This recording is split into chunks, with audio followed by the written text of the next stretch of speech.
Students, मैं doctor Smita Sharma और मैं आपको बीएससी पार्ट फर्स्ट का पेपर फर्स्ट पढ़ा रही हूँ। इसके अंतर्गत हम यूनिट 3 तक कंप्लीट कर चुके हैं। यूनिट 4 हम पढ़ रहे थे, उसके अंदर भी हमने एक चैप्टर पढ़ लिया और इससे पहले वाले लेक्चर में हमने ये सिंपल हार्मोनिक मोशन का चैप्टर स्टार्ट किया है, जो यूनिट 4 का सेकंड चैप्टर है। इसमें हमने पहले पीरियोडिक मोशन और ऑसिलेटरी मोशन के बारे में ऑलरेडी पढ़ लिया है। आज हम मतलब सरल आवर्त गति, दोलनी गति, इनके बारे में हमने अध्ययन कर लिया था। एक सेकेंड, ये चैप्टर है सिंपल हार्मोनिक ऑसिलेशंस। तो आज हम इसके अंदर जो आपकी ऑसिलेटरी मोशन का एक स्पेशल केस है, जिसको हम कहते हैं सिंपल हार्मोनिक मोशन, उसके बारे में विस्तार पूर्वक पढ़ेंगे। तो सिंपल हार्मोनिक मोशन जो है, जब कोई कण परवलयीय विभव कूप में दोलनी गति करता है तो कण की दोलन गति को सरल आवर्त गति कहते हैं। ठीक है, अभी हमने इससे पहले किसी potential well, parabolic potential well के अंदर हम कोई पार्टिकल है तो वो कैसे ऑसिलेटरी मोशन करता है उसके बारे में हमने अध्ययन किया था इससे पहले वाले लेक्चर में। और जब भी कोई कण इस प्रकार की ऑसिलेटरी मोशन करता है, दोलन गति करता है, उसको हम सरल आवर्त गति कहते हैं। और सरल आवर्त गति करने वाले कण को सरल आवर्ती दोलक या दोलित्र कहते हैं। It is called harmonic oscillator. The particle that executes simple harmonic motion is called a harmonic oscillator. तो सरल आवर्त गति का हम ऊपर जो ये इससे पहले वाले लेक्चर में हमने पोटेंशियल एनर्जी का जो टेलर सीरीज एक्सपेंशन से निकाला था, वो हमने समीकरण क्या ज्ञात करी थी, U बराबर हाफ के एक्स स्क्वायर, और उससे संबंध ये चीज हमने ज्ञात कर ली थी। लेकिन हमें पता है कि बल और स्थितिज ऊर्जा, फोर्स और पोटेंशियल एनर्जी के बीच में ये रिलेशन होता है, F is equals to minus del u by del x. तो अगर हम समीकरण U का मान यहाँ रखें और उसको डिफरेंशिएट करें x के सापेक्ष, तो हमारे पास क्या आ जाएगा, F बराबर माइनस के एक्स आ जाता है, जहाँ k जो है वो क्या है, बल नियतांक है, फोर्स कांस्टेंट है। अच्छा, समीकरण 2 में आप एक चीज और देख रहे हैं कि इसमें नेगेटिव साइन आ रहा है। तो नेगेटिव साइन ये शो करता है कि जैसे जैसे कण जो है मीन पोजीशन से दूर होता जाएगा तो बल की दिशा हमेशा संतुलन बिंदु की तरफ रहेगी। ठीक है, तो जैसे आपका कोई पार्टिकल है जो कि ऑसिलेटरी मोशन कर रहा है, ये उसकी मीन पोजीशन है, तो वो जैसे जैसे यहाँ मूव करेगा तो फोर्स जो है वो टुवर्ड्स द इस डायरेक्शन में लगना शुरू हो जाएगा। ऐसे ही कोई पार्टिकल अगर इधर मूव कर रहा है तो फोर्स जो है वो इस डायरेक्शन में लगना शुरू हो जाएगा। तो हमेशा टुवर्ड्स द मीन पोजीशन, संतुलन बिंदु की दिशा में ही लगता है। यानी हम यूँ कह सकते हैं कि गति तो पार्टिकल यूँ कर रहा है लेकिन फोर्स इधर लग रही है, तो गति की दिशा के विपरीत दिशा में लगता है, इसीलिए इसका नेगेटिव साइन होता है। और ये बल जो है, ये बल क्या कहलाता है, ये बल हमारा कहलाता है प्रत्यानयन बल, रेस्टोरिंग फोर्स। क्यों कहलाता है, क्योंकि ये आपकी ओरिजिनल पोजीशन को रेस्टोर करता है। ठीक है, फोर्स कोशिश करता है कि आपकी ओरिजिनल पोजीशन पे ही आप रेस्टोर हो, इसलिए ये प्रत्यानयन बल भी कहलाता है। अतः अब इस आधार पर अगर हम सिंपल हार्मोनिक मोशन को डिफाइन करें तो वो क्या हो जाएगी, सरल आवर्ती गति साम्यावस्था के इधर उधर किसी कण की वह दोलनी गति है जिसमें प्रत्यानयन बल विस्थापन के अनुक्रमानुपाती है और दिशा सदैव साम्यावस्था की ओर होती है। तो हम कैसे डिफाइन करेंगे, सरल आवर्त गति की जो डेफिनेशन है उसमें दो चीजें मुख्य हैं। एक तो उसकी किसी इक्विलिब्रियम पोजीशन, साम्यावस्था के बिंदु के इर्द गिर्द दोलनी गति होती है। जिसमें प्रत्यानयन बल जो है वो हमेशा विस्थापन के अनुक्रमानुपाती होगा, है ना। It is proportional to force, force is proportional to displacement. और दूसरी उसकी जो डायरेक्शन है वो हमेशा इक्विलिब्रियम पोजीशन की तरफ होगी। तो how you will define simple harmonic motion? Simple harmonic motion is a type of oscillatory motion about of a particle about equilibrium position where the restoring force is always directly proportional to displacement and its direction is always towards the equilibrium position। तो इस आधार पे ये दो मुख्य बातें सरल आवर्त गति की डेफिनेशन के अंदर हम लिखने हमें ज़रूर चाहिए। ठीक है, अगर डेफिनेशन पूछे तो ये दो बातें हमें लिखनी जरूरी है। अब हमारे को पता है कि जब भी हम कोई फिजिक्स के अंदर थ्योरेटिकली कोई घटना, ये वास्तविक घटना है, ये तो वास्तव में हो रही है, प्रैक्टिकली हो रही है, तो इसको हम थ्योरेटिकली ये किस प्रकार से हो रही है, फिजिक्स के कौन से नियम इस पर लग रहे हैं, इसका अध्ययन करते हैं वक्त हम थ्योरेटिकल कंसेप्ट लेते हैं। तो थ्योरेटिकल कंसेप्ट में हम जो ये मोशन है उसको हम एक समीकरण द्वारा समझाएंगे और फिर उसके से संबंधित अलग अलग चीज़ों को हम डिराइव करेंगे। तो सबसे पहले हम इसमें पढ़ेंगे सरल आवर्त गति का समीकरण, द इक्वेशन ऑफ SHM। तो अब इसके लिए हमने एक मान लिया कि ये कोई m द्रव्यमान का कण है और वो आपकी इक्विलिब्रियम संतुलन बिंदु जो है उसके इर्द गिर्द दोलन कर रहा है और किसी टाइम t पर उसका जो डिस्प्लेसमेंट या विस्थापन है वो x है और जो उसका एक्सेलरेशन है, त्वरण है, वो d2x/dt² है। अब अगर ये चीज़ें हैं एट अ टाइम t, तो उस पार्टिकल पर फोर्स कितना लग रहा होगा ये हम आसानी से निकाल सकते हैं, क्योंकि हमें पता है F बराबर m/a होता है। तो F बराबर m, a को हमने d2x/dt² लिखा है, उसको लिख दिया। लेकिन हमने जब ये पढ़ रखा है कि जब कोई पार्टिकल SHM करता है तो F तो -kx होता है। तो अगर हम इन दोनों को कंपेयर करें तो हम कैसे लिख सकते हैं, md2x/dt² बराबर -kx। तो m को भी मैं इधर ले आती हूँ, तो एक्सेलरेशन का जो फॉर्मूला है वो क्या बन जाएगा, d2x/dt² बराबर -k/mx।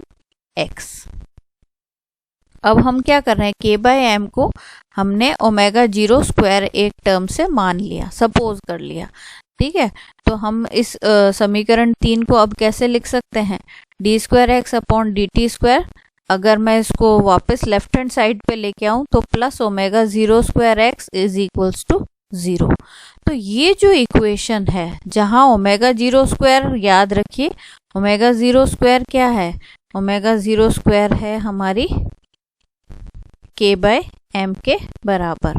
तो ये जो इक्वेशन आई है, ये इक्वेशन हमारी, क्योंकि हमने डिराइव करा है फोर्स की SHM की इक्वेशन को यूज करते हुए, इसलिए ये सरल आवर्त गति का अवकल समीकरण है, differential, this is differential equation of simple harmonic motion. और इस इक्वेशन की को हल करके हम किसी भी टाइम t पर कण का विस्थापन ज्ञात कर सकते हैं। We can find the displacement of particle at any time t। अब इसकी सहायता से हम सबसे पहले वेलोसिटी निकालेंगे, यानी जो पार्टिकल ऑसिलेट कर रहा है उसको हम ऑसिलेटर कहते हैं। तो उस ऑसिलेटर की वेलोसिटी क्या होगी वो हम निकाल सकते हैं। अब उसको कैसे निकालेंगे, हम इस समीकरण 4 को काम में लेते हैं और इस समीकरण 4 में इसको वापस इस तरफ ले जाएंगे और दोनों ओर dx/dt से गुणा कर देते हैं। तो दोनों ओर कर दिया, dx/dt d2x/dt² बराबर -ω0² इंटू dx/dt, ये हो गया। अब dx/dt एक्चुअल में क्या होता है, वेलोसिटी होती है। तो इसको v को हम dx/dt लिख रहे हैं तो यहाँ v लिख देते हैं। तो इसको हम ऐसे लिख सकते हैं, v dv/dt -ω0²x dx/dt। ठीक है, अच्छा दोनों ओर हमारा क्या है, ये dt हमारे, हम इसको टाइम के रिस्पेक्ट में है तो हम केवल इसको अगर इंटीग्रेट कर दें या केवल dt कैंसिल हो जाए तो v dv minus omega 0 square x dx के फॉर्म में लिख सकते हैं। अब हम इसके अंदर दोनों ओर इंटीग्रेशन करते हैं, समाकलन करते हैं। तो समाकलन हो गया v dv और ओमेगा 0 स्क्वायर तो कांस्टेंट है, x dx का इंटीग्रेशन हो गया।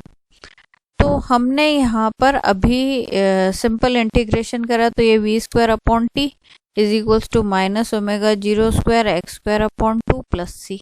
सी is a proportionality constant, integration का कांस्टेंट है।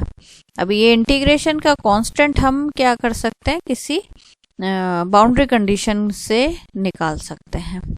तो इस बाउंड्री कंडीशन के लिए हमारे को एक चीज पता है, इसका सी का मान ज्ञात करने के लिए एक चीज हमें पता है कि जब किसी भी दोलक का आयाम अधिकतम होता है, हमें मालूम है, जैसे मान लो कोई एक पेंडुलम है, वो ऑसिलेट करके यहाँ तक पहुँचता है और फिर यहाँ से लौटता है, तो ये उसका आयाम कहलाता है, मैक्सिमम डिस्प्लेसमेंट जिसको कहते हैं, दैट इज कॉल्ड एम्पलीट्यूड।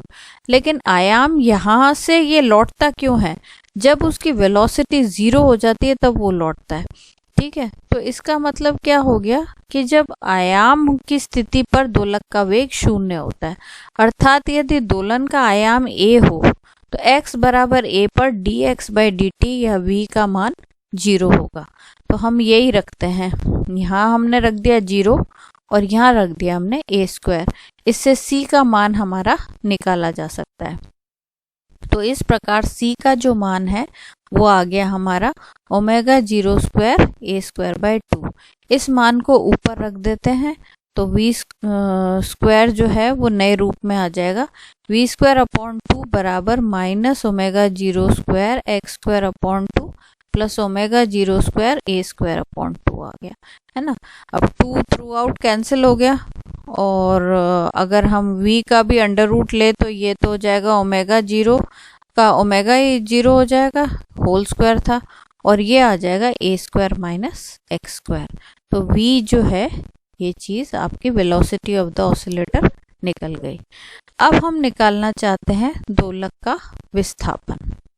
तो विस्थापन हम उपरोक्त समीकरण काम में लेंगे, वेलोसिटी वाली जो है हमारी dx बाई dt बराबर omega 0 square under root of a square minus x square.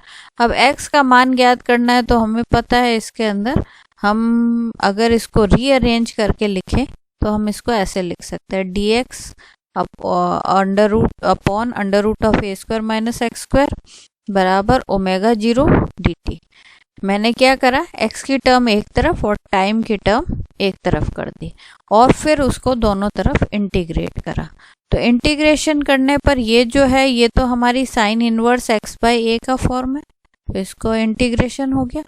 इसका इंटीग्रेशन होगा omega 0 t plus some constant, उस कांस्टेंट को मैंने फाई लिख दिया। अगर दोनों तरफ हम साइन से मल्टीप्लाई करें तो यहाँ से साइन इनवर्स हट जाएगा, यहाँ केवल x अपॉन a रह जाएगा और यहाँ sine of omega 0 t plus phi हो जाएगा। a को उधर ले जाते हैं तो आपके पास इक्वेशन आ गई x बराबर a sine omega 0 t plus phi. तो ये जो इक्वेशन है ये किसकी है, ये दोलक के विस्थापन की समीकरण को व्यक्त करता है। जब x विस्थापन है तो वो समीकरण इस प्रकार से दे रखे हैं। अब यहाँ पर जो फाई है, फाई क्या है, ये दोलक की प्रारंभिक कला है, initial phase, it is called the initial phase. और ओमेगा 0 t प्लस फाई जो है वो t टाइम पर जो रिजल्टेंट फेज होता है किसी भी ऑसिलेटर का, वो हमारा ओमेगा 0 t प्लस फाई से व्यक्त किया जाता है। तो ये आपका इनिशियल है, ये इनिशियल फेज हो सकता है 0 हो लेकिन ज़रूरी नहीं है, हो सकता है 0 ना हो, इक्विलिब्रियम पोजीशन से ना शुरू हो, कहीं और से शुरू हो जाए, तो इसलिए इनिशियल फेज एग्जिस्ट कर सकता है और नहीं भी कर सकता। अब हम, क्योंकि आपका ऑसिलेटर दोलन कर रहा है तो हमारे लिए उसका आवर्त काल निकालना बहुत इम्पोर्टेंट है। तो अब हम उसका आवर्तकाल निकालेंगे, time period of an oscillator.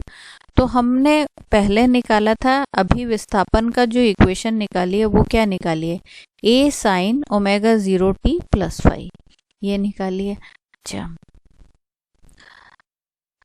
Sign के जो है, जो साइन फंक्शन है उसकी प्रॉपर्टी के आधार पे हमें पता है कि अगर 2 पाई या उसके मल्टीपल, इंटीग्रल मल्टीपल में परिवर्तन करने पर साइन के मान में कोई परिवर्तन नहीं होता।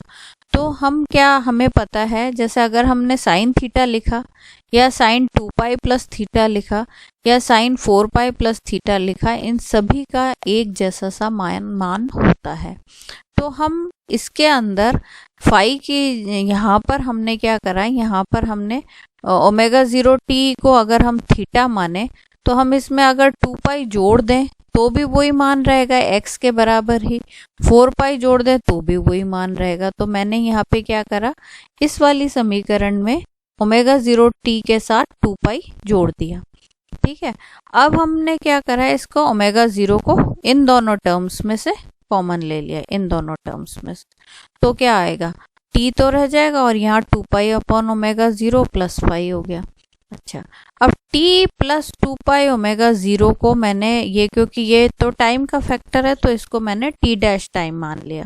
तो हमारे पास इक्वेशन अब कैसी आ गई, x बराबर a sine omega 0 t dash plus 5, है ना।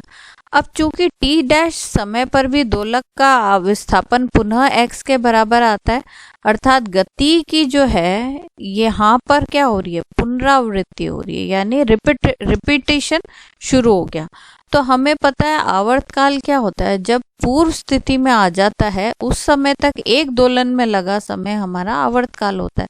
तो एक दोलन का मतलब ये है कि जिस स्थिति से आया उसी स्थिति पे वो पुनः पहुंच गया और वहां से अब दोबारा गति प्रारंभ कर रहा है। तो अब इसके अंदर पुनः उसी विस्थापन पे इस टाइम पर आया, तो ये वाला टाइम और पहले वाला टाइम, इन दोनों का जो अंतर है वो आवर्तकाल होना चाहिए। अतः समय अंतराल t डैश माइनस टी आवर्तकाल को परिभाषित करता है। तो ये जो टाइम इंटरवल है ये एक टाइम पीरियड को डिफाइन करता है। तो अब हम यहाँ से टाइम पीरियड निकाल लेते हैं। हमारा टाइम पीरियड क्या हो गया, t बराबर, कैपिटल T बराबर t डैश माइनस टी। अब t डैश का मान रख देते हैं, तो t प्लस 2 पाई ओमेगा 0 माइनस टी, है ना। t कैंसिल आउट हो जाएंगे, तो कैपिटल T बराबर 2 पाई बाई ओमेगा 0। तो ये आपके दोलक के आवर्तकाल की एक्सप्रेशन आ गई। चूंकि दोलक का जो कोणीय वेग है, एंगुलर वेलोसिटी जो है वो हमारी 2 पाई अपॉन टी के बराबर होती है, इसलिए इसको हम 2 पाई अपॉन टी बराबर ओमेगा 0 भी वो तो खैर ऊपर यहाँ लिख ही रहे हैं हम, ठीक है। लेकिन हमें पता है ओमेगा 0 जो है वो हमने जो माना था वो अंडर रूट के बाय एम है। तो इस आधार पर टी का मान क्या हो जाएगा, 2 pi under root m upon k. तो ये एक फॉर्मूला हमने टाइम पीरियड का निकाल लिया फॉर एन ऑसिलेटर। अब नेक्स्ट हम इसी चीज में ज्ञात करेंगे पोटेंशियल एनर्जी ऑफ ऑसिलेटर। हमने पढ़ा था कि जब भी कोई पोटेंशियल वेल के अंदर कोई पार्टिकल सिंपल हार्मोनिक मोशन करता है तो उसकी पोटेंशियल एनर्जी मीन पोजीशन पे मिनिमम होती है और किनारों पर जाते जाते उसकी एनर्जी बढ़ती चली जाती है। तो हम इसके अंदर वही स्थितिज ऊर्जा का मान ज्ञात करेंगे। तो हमें एक चीज पता है कि जब दोलक को उसकी मेन पोजीशन माध्य स्थिति से किसी x दूरी पर बल लगा के उसको विस्थापित करा जाता है तो क्या होता है, उसकी पोटेंशियल एनर्जी इंक्रीज होती है। क्यों? क्योंकि उसके जो पोजीशन है उसके विरुद्ध हमने काम करा, कार्य करने पर, वर्क डन करने पर उसकी पोटेंशियल एनर्जी इंक्रीज होती है। तो हम ये मान लेते हैं कि दोलक को dx विस्थापन किया है और dx विस्थापन करने के लिए जो हमें फोर्स लगाना पड़ा, बल लगाना पड़ा, वो F है।